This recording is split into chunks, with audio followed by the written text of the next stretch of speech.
Shalom Chaverim, welcome back to our discussion of Rabbi Nachman's Sichos HaRan. I apologize for not posting any videos last week, but hopefully this week we've got some exciting things on deck for you. We're going to look today at two Sichos, one which is a little bit longer and one which is only one sentence long. So we're going to be starting with Sicha number 35.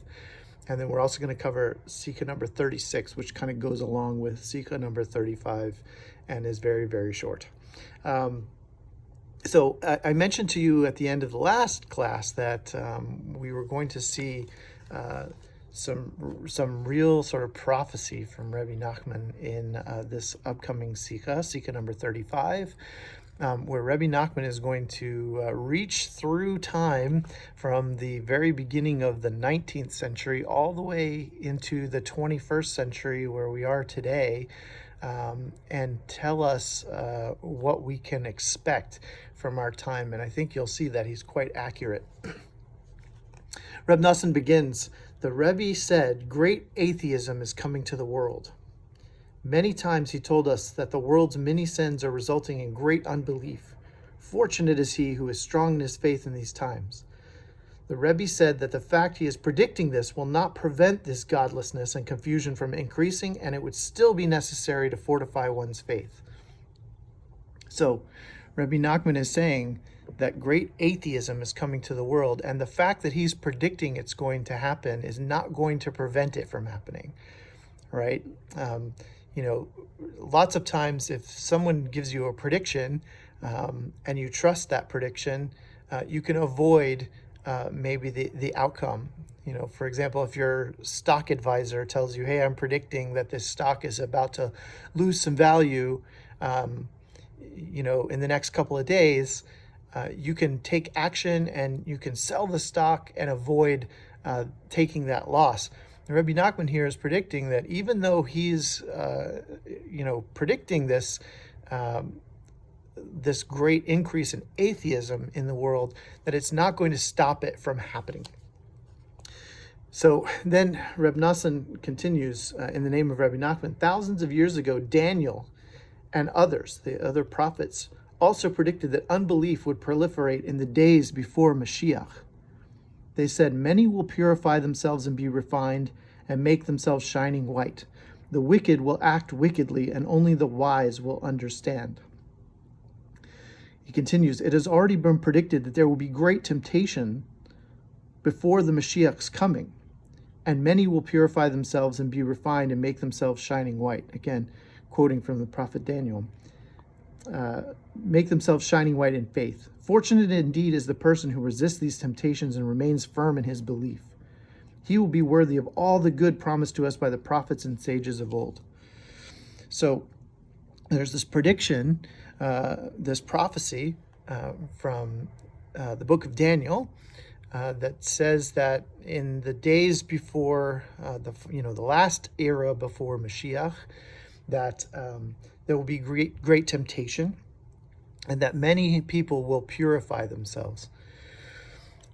Rabbi Lazer Brody, who is one of the great voices in Breslev thinking, he tells in the name of his Rabbi Shalom Arush that in the days before Mashiach, that Hashem is going to send down sort of the last round of souls that are in need of purification. There's this concept, and we're not going to get into detail about it today, but there's this concept in Judaism of Gilgulim, of these reincarnations, essentially, and that souls are, going to have these opportunities, basically, to come back to earth. But says Rabbi Lazer Brody, this isn't necessarily a good deal, because coming back to Olam Hazeh, to this world, involves lots and lots of temptation, lots of opportunities to actually make your situation even worse. And Rabbi Nachman famously said that after him, no new souls would be entering Olam Hazeh, that no new souls would be coming to this world.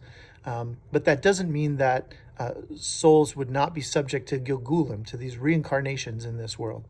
And Rabbi Lazer Brody points out that, this is a risky thing for a soul. And he says that Hashem is kind of going to give these souls one last chance to purify themselves in this world and to, get it right before Mashiach comes, which is sort of the deadline for purification of one's neshama. So Daniel is hinting to this when he says that many will purify themselves and be refined. This is what he's talking about. Daniel's talking about these souls that are going to come back one last time to Olam Hazeh, to this world, to have an opportunity to purify themselves. However, right, they're going to be subject to greater temptations than ever before. Now, we know in this world today, in 2021, that there are lots and lots of temptations. There is, these different lusts that proliferate. It's very, very difficult in this world today to avoid chasing after money, or chasing after sexual gratification, or chasing after things that, looking at things that we shouldn't be looking at. Temptation to speak lashon hara, to speak ill about other people. These things have become sort of the norm in our society. Immodesty and greed and lashon hara. These are the sort of the everyday life in the United States of America, and really in most places in the world today. And so it's clear that we are subject to great temptations today to stray from the path of avodas Hashem. Continues Reb Nassan, again in the name of Rabbi Nachman, knowing full well that this has already been predicted, it would seem ridiculous for a person to succumb to any temptation to abandon his belief. Right? Think about it. Rabbi Nachman has told us atheism is coming, great temptation is coming, and it's, this is the final era before Mashiach. This is your last chance, perhaps, to get it right. And Rabbi Nachman is telling us, that it would be ridiculous, knowing all of this, to succumb to temptation. It says, it would seem obvious that every Jew would have enough intelligence to remain firm in their emunah and their faith. But still, it is a great trial. Many will fall away. And for this reason, it is written, again, back in the book of Daniel, that the wicked will act wickedly. So Rabbi Nachman, again, he's saying, look, I'm predicting that this is going to happen. Daniel predicted it was going to happen thousands of years ago, but that's not going to prevent it from happening. And the wicked will act wickedly, and many will succumb to these temptations of the modern world. Reb Nassan concludes this Sikha by saying, the Rebbe said, still I am revealing this for the sake of the faithful few who will remain strong in their belief. They will certainly have great conflicts within, but when they see that this has already been predicted, it will give them additional strength and encouragement. So he's saying, even though I know this is going to happen, and even though many people are going to fail this final test, I still am giving this prediction because it will offer chizuk, it will offer encouragement to those faithful few who will hear the message and realize what a precarious and monumental time we live in, that we are in fact in the final era before the coming of Mashiach, and as such, this is really our last opportunity to get it right and to strengthen our faith and our service of Hashem.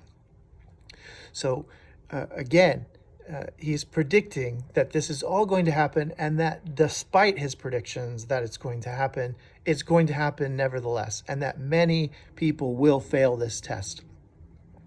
Moving on to Sikha number 36, which is just one sentence, and I think serves as a nice coda to Sikha number 35.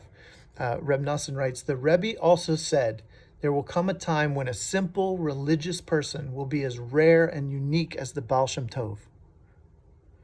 Think about that. The Baal Shem Tov, the founder of this whole movement that we call Chassidus today, this amazing tzaddik, who was certainly one of a kind in world history.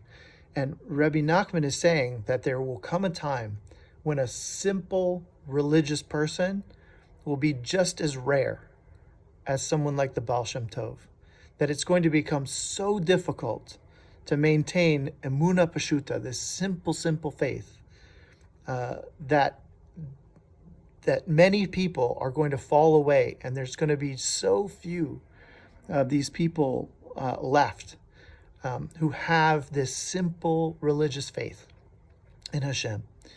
And again, it ties in, I think, to this prediction from the previous Sikha, and this warning, really, that Rabbi Nachman is giving us, this encouragement that he's trying to give us, that we should be among those few. We should be among those faithful few who are as rare as the Baal Shem Tov, and really as great as the Baal Shem Tov, right? There's a famous Talmudic dictum that where the Baal Tshuva stands, even the greatest tzaddik cannot stand. That there is this great benefit in being a Baal Tshuva, that when you realize that you've been on the wrong path and you make the decision to reject that way of life, to reject that atheism and that faithlessness, and come back to true faith and avodas Hashem, that you are in many ways standing above the complete tzaddik who never really had to have that battle. The complete tzaddik who spent his entire life on the correct path. The Baal Tshuva, the returner to Hashem, has this amazing standing and this amazing potential. And here, Rabbi Nachman in these two Sichos is telling us that if we're on the wrong path, now is the time.